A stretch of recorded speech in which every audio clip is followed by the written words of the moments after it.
Saifuddin Makhlouf, the leader of Tunisia's democratically elected Karama alliance, which became one of the major parties after the 2019 elections, has been sentenced by a military court to a year and a few months in prison over an altercation that took place in Qartaj airport that Makhlouf was involved in. The details of the case are irrelevant and not worth going into, and the reason for that is because a military court has no jurisdiction to deliberate on cases involving civilians. Makhlouf is a civilian, and therefore the case that was brought against him should have been heard and decided in a civilian court, not a military court. And the only reason his case was heard and decided in a military court was because Saied, who seized power in a coup in July 2021, where he suspended parliament, the constitution, and announced he would rule by decree, Saied became frustrated at the judiciary's refusal to issue guilty verdicts on his political opponents that he dragged before them, and therefore decided to deploy the military courts while he proceeded to begin subjugating the judiciary by sacking the High Judicial Council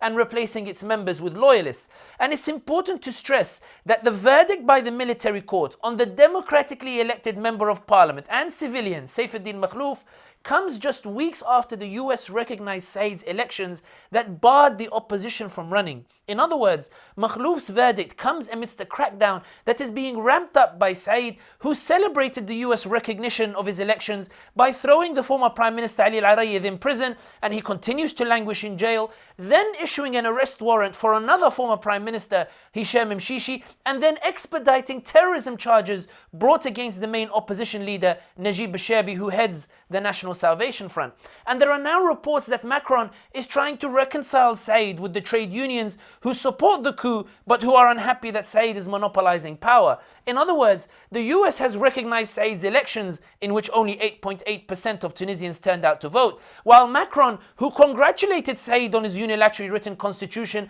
and orchestrated referendum, and who once described the democratic choices of Tunisians as regressive, is striving to ensure that the divisions do not compromise Saied's toppling of the democratic process.